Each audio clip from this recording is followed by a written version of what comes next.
Polisi mengatakan dokter kandungan berinisial MSF yang diduga melecehkan pasiennya sudah melakukan praktik di wilayah Garut, Jawa Barat sejak 2023 lalu.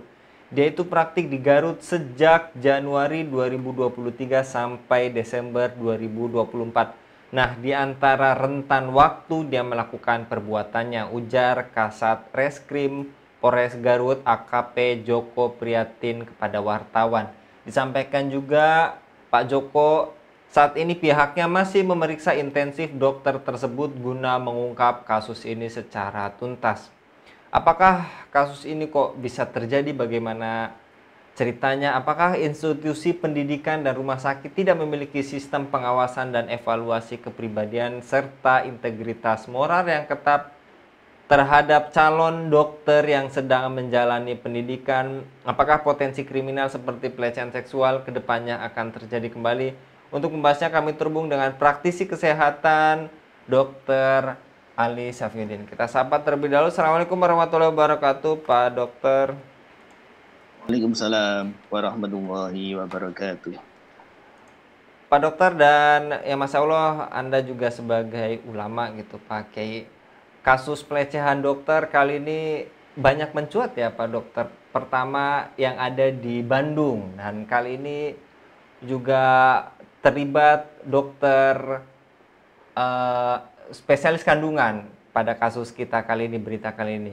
Apakah kasus Iya, ini terindikasi bahwa institusi pendidikan dan rumah sakit tidak memiliki sistem pengawasan serta evaluasi kepribadian serta integritas moral yang ketat terhadap calon dokter atau dokter yang sedang menempuh pendidikan spesialis sehingga potensi pelanggaran etika seperti pelecehan seksual ini bisa lolos dari pengamatan, Pak Kiai? iya.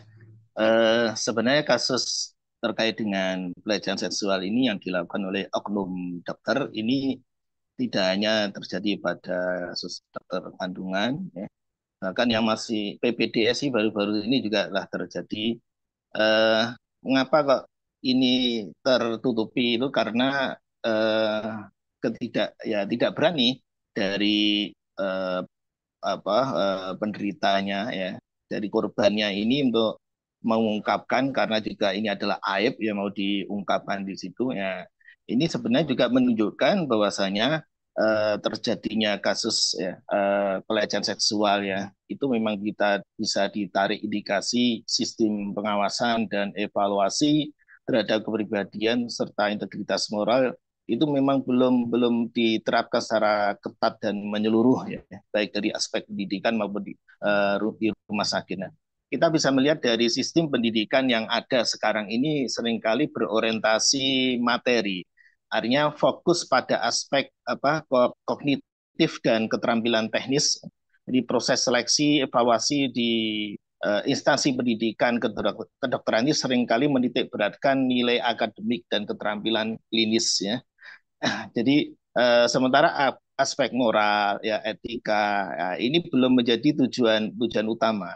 Kemudian juga pendidikan, ya, dalam pendidikan ini tentang moral, ya, terutama juga agama yang disampaikan, ya. Nah, ini seringkali bersifat teoritis dan kurang diterapkan secara konsisten dalam kehidupan sehari-hari. Kita bisa melihat eh, ketika, ya, kami menempuh pendidikan dokteran itu mata pelajaran hanya hanya 2 jam seminggu sekali, ya. Itu pun saya lihat itu tidak serius, ya, dari gurunya, ya, dari yang mengajar.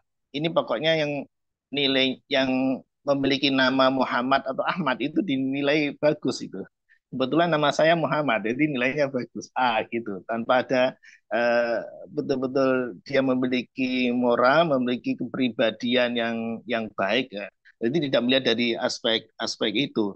Nah, inilah yang terjadi di dalam pendidikan, ya. Ini hanya menekankan, seringkali hanya bersifat teoritis, ya. Nah, di samping itu juga masalah-masalah ini, ya, pangkalnya sebenarnya di dunia pendidikan secara teknis, ya. Jadi minimnya pelaporan dan pelindungan korban, ya. Banyak rumah sakit maupun institusi pendidikan tidak memiliki mekanisme pelaporan yang aman.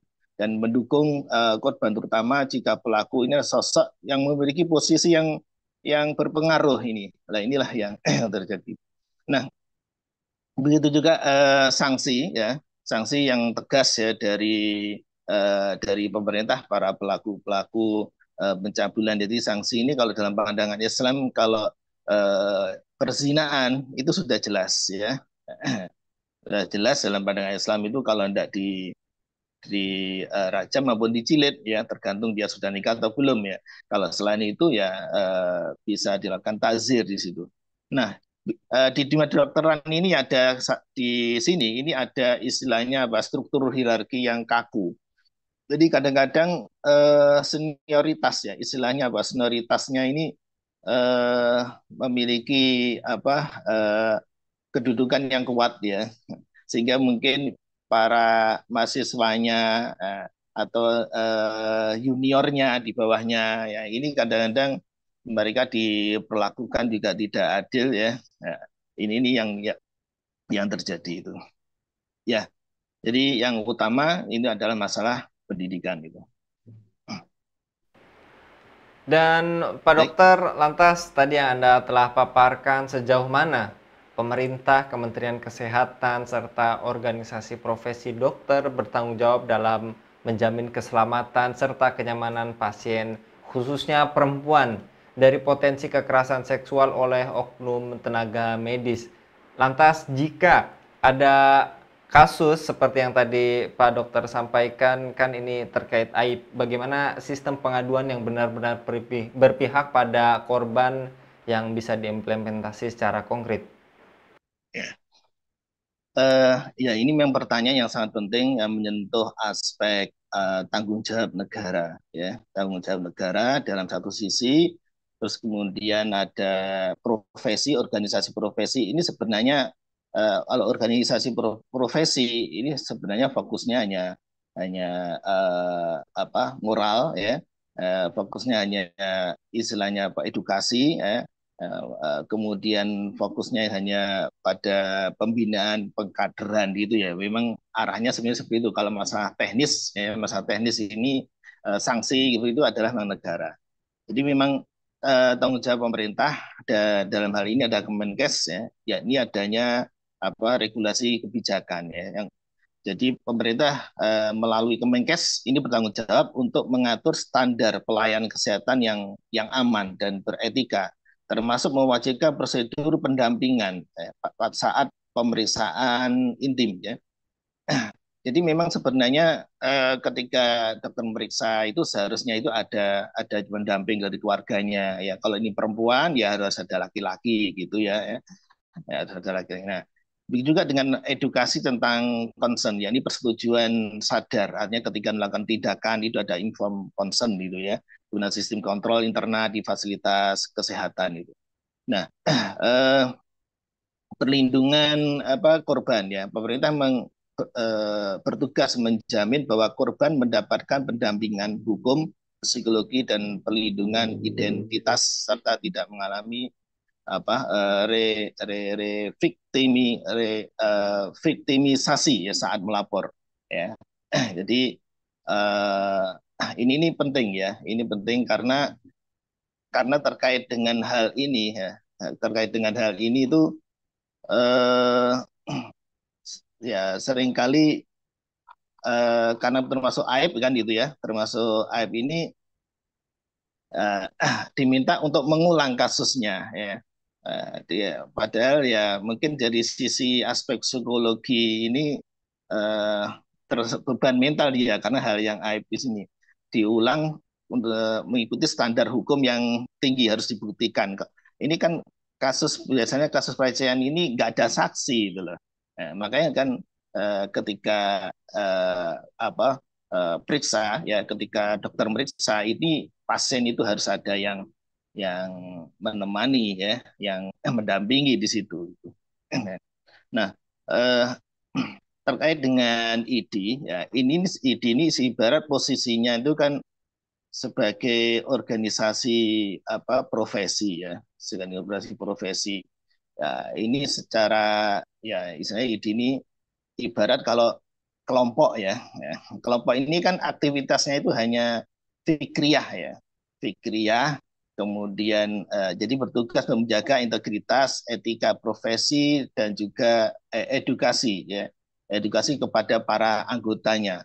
Jadi paling banter memberikan kalau ada pelanggaran itu paling banter memberikan teguran atau pencabutan keanggotaan aja. Tapi kalau sanksi itu memang negara. Jadi kalau ini istilahnya apa ya? Rekredensial, rekredensial ini menjaga standar profesi, perlindungan pasien dan menegakkan etika itu. Uh, jadi apa? Kalau dulu ID ini kan memiliki wewenang mengeluarkan SIP ya. Nah, sekarang ini kan semua dari Kemenkes ya. Jadi ada restrukturisasi, ada eliminasi tugas ya dari ID ini ya. Jadi kalau dulu memiliki tugas mengeluarkan SIP, sekarang kan sudah digantikan oleh Nah, yang paling banter yang dilakukan oleh ID ini adalah kontrol ya, melakukan edukasi kepada para anggotanya dan juga memberikan nasihat pada penguasa. Itu kan seharusnya kelompok ya, kelompok apa istilahnya kelompok yang memiliki tugas ya hanya sekedar fikri aja itu. Ya, paling banter yang dilakukan ini adalah mencabut keanggotaan ID gitu ya. Nah, Nah, kemudian bagaimana supaya sistem ini berpihak kepada korban ini terkait dengan ini mudah diakses oleh pasien ya, melalui misalkan aplikasi online ya, hotline ya, keamanan dan kerahasiaan ya. Jadi identitas korban itu harus dilindungi, tidak boleh diintimidasi ya. Respon cepat, jadi pengaduan harus ditindaklanjuti oleh tim investigasi yang netral ya. Kemudian pendampingan baik hukum, psikologi dan seterusnya. Kemudian harus ada transparansi. Jadi proses penanganan harus transparan. Nah ini sampai sekarang ini kan memang belum gitu. Baik gitu. Yang tadi Pak Dokter sampaikan, apakah jadi selama ini ada budaya tutup mata ataupun pembiaran atau bahkan perlindungan terhadap pelaku kekerasan seksual di lingkungan medis yang tadi Pak Dokter sampaikan, kasus pelecehan ini kan tidak ada saksi atau bukti gitu ya, dan sejauh mana jika media serta publik bisa berperan aktif dalam mengawasi serta menekan perubahan secara sistemik terhadap kasus ini Pak Dokter? Iya. Eh, jadi kalau kita melihat ini ya, saya sebelumnya ini kita perlu sedikit satu gambaran bahwasanya efektivitas instrumen hukum dan etika yang ada di negeri ini dalam menindak para pelaku kekerasan seksual di ranah medis ini baik secara normatif ya, regulatif dan kode etika kedokteran ini memang belum cukup. Kenapa? Karena itu tidak didukung oleh sistem yang lain ya. Ya, apa sistem yang lain ya? Sistem pendidikan, sistem sosial ya. Ya ini pergaulan laki-laki dan perempuan dalam pandangan Islam ya. Kemudian juga sistem undang-undangnya kesehatan itu sendiri. Bahkan dalam sistem kesehatan sendiri itu kita bisa melihat adanya undang-undang diperbolehkan penyediaan alat kontrasepsi bagi usia remaja. Dan juga bolehnya perzinahan yang didasarkan suka sama suka. Ini kan eh, juga berdampak kepada yang lain ya. Ini betul-betul sangat tidak saling tidak saling menguatkan dalam menjaga eh, apa eh, kriminalitas, tindakan-tindakan kriminalitas termasuk pelecehan seksual itu. Kita lihat di dalam sistem Islam ini sebagai contoh ya. Di masa khilafah dulu itu ada rumah sakit ya, istilahnya rumah sakit itu dinamakan Bimaristan. Bimaristan itu bahasa Persia atau gimana Bimaristan itu. Kalau bahasa Arabnya itu Darul Syifa, rumah penyembuhan ya, rumah penyembuhan atau mustasfa gitu ya. Kalau di sini tuh namanya jelek sekali itu, rumah sakit. Jadi nggak mari-mari itu namanya rumah sakit, saya rumah rumah sehat, tapi rumah sakit. Nah, di sana itu pada abad ke-10 nih di Baghdad ya. Jadi menyediakan apa fasilitas ya, staf medisnya, obat-obatnya, apotek, perannya, bahkan fasilitas ini pasien ini dipisah antara pria dan wanita di ruang-ruang itu. Ya. Begitu juga dengan Bimaristan Al-Mansuri di Kairo ya, yang didirikan oleh Sultan Mansur Al-Qalawun. Ya, ini juga merupakan rumah sakit yang paling maju di dunia Islam dan Eropa pada saat itu. Jadi memiliki bangsal ya untuk laki-laki dan perempuan dengan staf yang berbeda. Pasien tidak dipungut biaya, dirawat hingga benar-benar sembuh. Nah, ini dukungan. Jadi nanti yang lainnya orang mau berbuat zina pencabulan, ini sistem sudah sudah terwujud. Jadi baiknya sistem ini ya tidak tidak memberikan fasilitas ya kemudahan untuk melakukan pelecehan seksual itu. Nah, nah kita lihat di sini budaya untuk menutup mata pun juga belum terwujud. Budaya apa untuk amar ma'ruf nahi mungkar ya. Padahal kita kan diperintahkan ya, diperintahkan untuk melakukan dakwah di situ. Karena digambarkan dalam sebuah hadis perumpamaan kita itu ibarat naik perahu, memiliki tempat sendiri-sendiri, ada yang di atas, ada yang di bawah. Maka yang di bawah sesuai dengan aturan, ketika dia mau mengambil air, dia harus melalui yang di atas. Maka yang di bawah mengatakan ini tempat-tempat saya, maka saya akan lubangi tempat saya. Maka kalau ini dibiarkan oleh orang yang di atas, maka akan tenggelam semuanya. Nah inilah gambaran satu masyarakat. Jadi budaya cuek ya menutup mata ini kayaknya sudah merambah di masyarakat kita ya budaya individualis ya. Padahal Allah mengingatkan kepada kita, "Walladzi nafsi biyadihi la ta'murunna bil ma'rufi wa la tanhawunna 'anil munkari aw la yusikanna wa ayyabasa iqaban min idihi tsumma la da'unnahu falayastajibu lakum." Dan demi zat yang jiwaku ada di tangannya, engkau akan melakukan dua, melakukan amar ma'ruf nahi mungkar, atau Allah akan mengirimkan sisaan pada kalian. Kemudian kalian berdoa dan tidak akan dikabulkan di situ. Nah, yang terjadi justru sekarang ini budaya menutup mata, apalagi kasus ini terkait dengan barangkali kehormatan wanita dilecehkan. Nah, korbannya sendiri mungkin juga juga malu di situ. Nah, oleh karena sebelum itu terjadi, sistem sosialnya, sistem pendidikannya, ya, ini betul-betul harus diterapkan sesuai dengan syariat Islam itu. Nah, sekarang ini, apalagi sekarang ini ya kalau kita lihat proses hukumnya itu memang lambat. Korban harus membuktikan tidak kekerasan seksual dengan standar pembuktian hukum pidana yang tinggi. Pada seringkali kekerasan seksual ini terjadi tanpa saksi langsung gitu loh.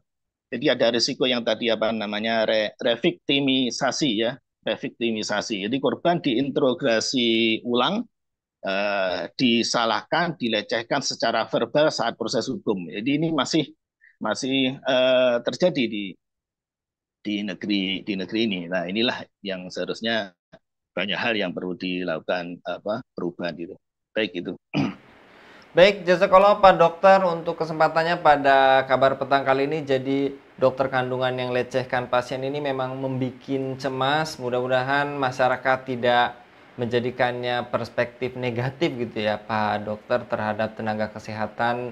Dan tadi yang Pak Dokter sampaikan, jika ada lagi kasus yang serupa memang tidak boleh untuk tutup mata, dan solusinya tadi Islam juga mengatur dalam solusi perihal tenaga kesehatan yang memberikan rasa aman serta nyaman bagi kita selaku masyarakat. Jazakallah sekali lagi Pak Dokter untuk kesempatannya pada kabar petang kali ini. Demikian pemirsa Eleva News, dukung dengan subscribe, share, dan like. Semoga menjadi kebaikan bagi kita semua di dunia dan di akhirat. Saya Anggi Suara undur diri. Assalamualaikum warahmatullahi wabarakatuh.